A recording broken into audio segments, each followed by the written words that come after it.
جو ڈیمانڈ آپ اس وقت کر رہے ہیں, جو تجویز آپ نے فکس ٹیکس رجیم کی رکھی ہے, اس میں جو فگر ہے 20,000 روپے بڑے دکاندار کے لیے اور 10,000 روپے چھوٹے دکاندار کے لیے, یہ تاجروں کے لیے اس وقت یہ ان کے لیے قابل قبول ہے؟ ان سے بات چیت ہوئی ہے آپ لوگ؟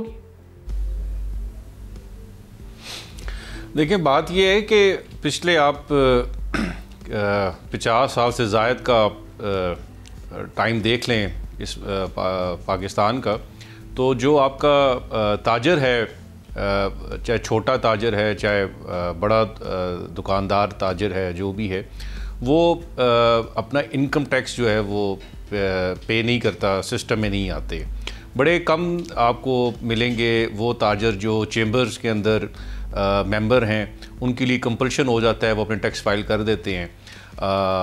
لیکن اس کے علاوہ جتنی بھی آپ کے انجمن تاجران ہیں وہ لوگ اپنا ٹیکس فائل نہیں کرتے. اور ماضی کے اندر بہت ساری حکومتوں نے ان پر کام کرنے کی کوشش کی, لیکن ہر حکومت کا ایک المیہ یہ ہوتا ہے کہ اس کو اپنا ووٹر بینک, ایک ووٹ بینک بچانا ہوتا ہے. اور ابھی یہ خان صاحب کے دور میں شبر زیدی صاحب نے کوشش کی, تو سننے میں یہ آیا کہ کراچی میں جب وہ گئے تو وہ تاجر ان کے اوپر کود پڑے, کیا کہتے ہیں, ایسا چیئرمین FBR. پھر اس کے بعد جب PDM-1 آئی, شہباز شریف جب بیفور الیکشن شہباز شریف صاحب کی گورنمنٹ آئی, تو اس نے مفتاح اسماعیل صاحب جو آپ کے سابق وزیر خزانہ تھے, مفتاح صاحب نے یہ کرنے کی کوشش کی. اس وقت PML نون کے اندر سے پریشر آ گیا. سو فار سو جو موجودہ چیف منسٹر صاحبہ ہیں انہوں نے ایک ٹویٹ کر دی کہ آپ اس کو ریوزٹ کریں, اس کو دیکھیں. تو پھر ان کو وہ, حالانکہ انہوں نے بجٹ میں اناؤنس کر دیا تھا, لیکن وہ چیز پھر ان کو واپس لینی پڑ گئی. تو بات یہ ہے کہ یہ فکس ٹریڈرز, فکس جو ٹیکسیشن ہے تاجروں کے لیے, یہ ہم سمجھتے ہیں, پاکستان بزنس فورم سمجھتے ہیں ون ون سچویشن ہے. کیونکہ اس وقت کرنٹلی دور پہ آپ دیکھیں کہ جو آپ کے یہ جو تھوک اور پرچون کا کاروبار ہے, اس کا GDP کے اندر تقریباً 18% ان کا شیئر ہے, اور ٹیکس یہ دیتے ہیں آلموسٹ 2%.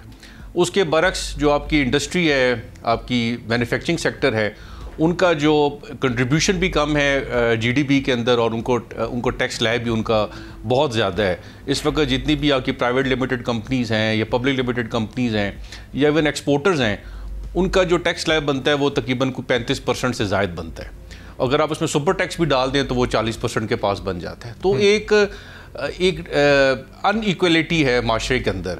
تو اور اس وقت آپ کا ہر سال جو بجٹ ہوتا ہے, ہم دیکھتے ہیں آپ کو کئی کھرب روپے آپ کو خسارے میں جانا پڑتا ہے. 22 کھرب آپ کا ٹوٹل حجم ہوتا ہے بجٹ کا, اور اس میں آپ کی ٹیکس کلیکشن جو ہوتی ہے وہ تقریباً اس کی 50% ہوتی ہے. وہ بھی 50% جو ہوتے ہیں وہ پھر جا کے بینکوں سے بورنگ کرتے ہیں. اور ہو کیا رہا ہے کہ پاکستان کا قرضہ جو ہے وہ دن بدن بڑھتا جا رہا ہے, ہمارے اس ویشیس سرکل سے باہر ہی نہیں نکل رہے.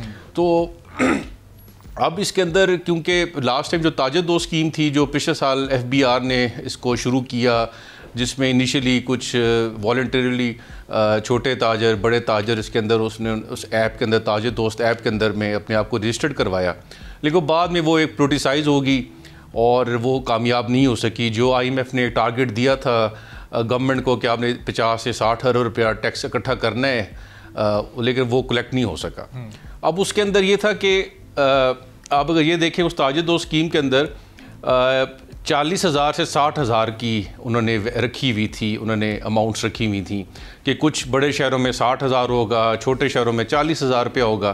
تو وہ ایک تھوڑا سا زیادہ بھی تھا کہ اس چیز کو اتنی پذیرائی نہیں مل سکی. ہم نے جو گورنمنٹ کو ریکمنڈیشن دی ہے وہ بڑی ایک گراؤنڈ پر مبنی دی ہے. ہم نے کہا ہے کہ جو بڑا تاجر ہے وہ 20,000 روپیہ دے جس کی بڑی دکان ہے, جس کی چھوٹی دکان ہے اس کو آپ 10,000 روپیز رکھیں, اور جو اس سے بھی چھوٹا تاجر جو قصبوں میں, چھوٹے قصبوں میں, گوٹھ میں, گاؤں میں بیٹھا ہوا ہے, اسے آپ 4-5 ہزار مہینے کا لے لیں, اور ان کی آپ کلیکشن بھی بجلی کے بلوں کے تحت کریں.